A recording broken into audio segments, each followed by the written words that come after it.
mendampingi klien saya dalam memenuhi undangan pemeriksaan oleh kepolisian, khususnya tim penyidik Polda Metro Jaya. Tadi agendanya adalah berita acara pemeriksaan ya, di mana tadi klien saya diberikan pertanyaan 14 pertanyaan. Sebelumnya kan dalam klarifikasi 11 pertanyaan, berarti ada 3 lebih banyak ya.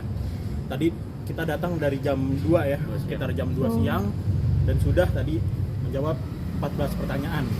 Adapun statusnya adalah sekarang kan sudah dinaikkan status penanganan perkaranya dari penyelidikan ke penyidikan.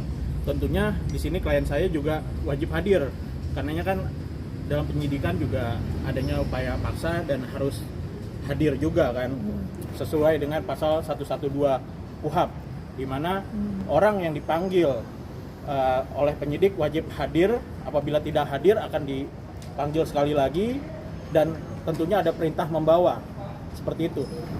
14 pertanyaan seputar apa aja ya? Ya tadi ditambahkan mengenai bukti-bukti aja, bukti-bukti tambahan. Sebelumnya ya hampir sama seperti klarifikasi kemarin, cuman adanya penambahan pada alat-alat bukti ya. Ada apa aja bukti-bukti yang dibawa?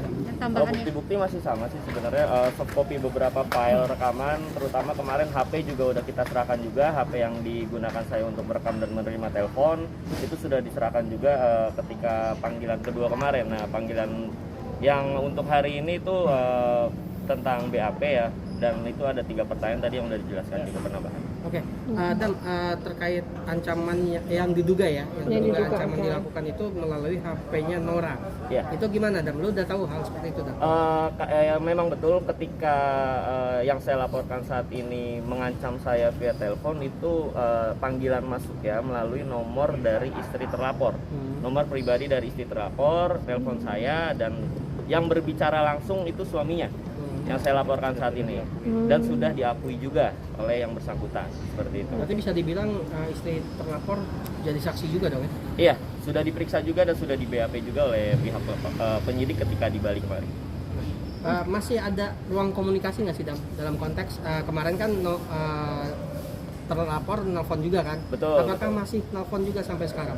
Untuk saat ini yang terlapor tidak ada komunikasi lagi ke saya, baik Instagram ataupun WhatsApp, karena kebetulan akun Instagram saya juga sudah hilang, dan dua-duanya sudah hilang juga, ada akun backup sekarang. Jadi dari pihak mereka tidak ada komunikasi lagi ke saya dalam bentuk apapun.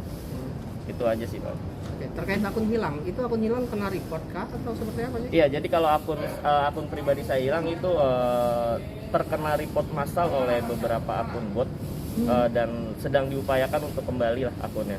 Jadi saya nggak perlu melaporkan ke pihak kepolisian karena akun Instagram saya hilang.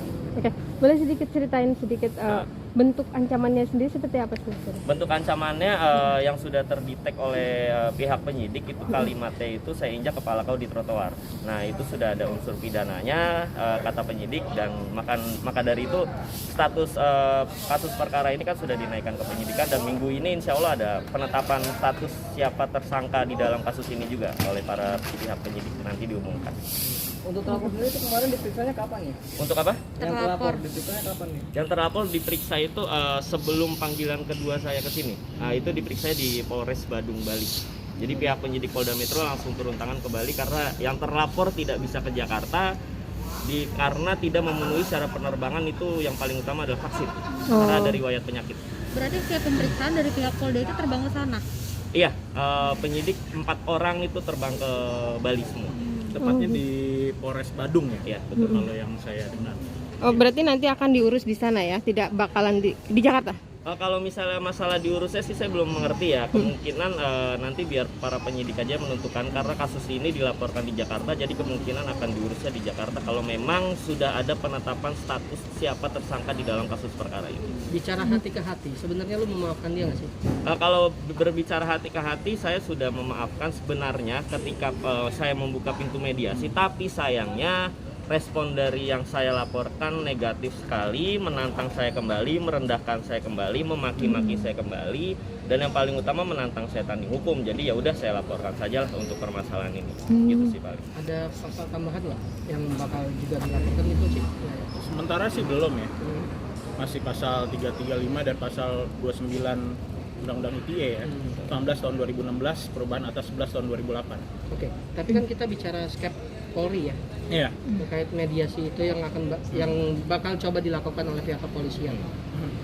Bagaimana lo menyikapinya ketika akan ada perintah untuk mediasi? Tentunya kita kembalikan lagi ya kepada tim penyidik yang berwenang ya, khususnya kan sudah ditangani kepolisian. Tentunya saya dengan klien juga akan mengikuti gitu, kalaupun misalnya ada gitu. Seperti itu. Dan lo mau mediasi ketika skep Kapolri itu dijalankan? Kalau memang nanti langkah dalam perkara kasus ini akan ada hal seperti itu, saya akan mengikuti langkah itu. Termasuk ada pernyataan itu damai? Kita lihat nanti aja, kita jalani proses inilah. Yang penting sesuai arahan dari penyidik aja, saya tetap ikuti karena kita harus taat hukum juga sih. Gitu. Dan yang lu tahu ini terlapor nggak bisa ke Jakarta kan, apa karena dia nggak mau vaksin atau seperti apa, kan dia terkenal antipati sama COVID ini. Jadi memang setelah saya berkomunikasi dengan para penyidik, memang ada riwayat penyakit yang tidak memungkinkan untuk disuntik vaksin. Karena memang disuntik vaksin harus kondisi tubuh itu kan harus tidak boleh ada penyakit bawaan, penyakit dalam. Nah kebetulan yang bersangkutan tidak bisa vaksin, akhirnya tidak bisa terbang ke Jakarta ketika pemanggilan kemarin. Apa karena sebelumnya dia pernah kena COVID, kan sebelumnya dia katanya kena COVID tapi nggak mengaku tuh.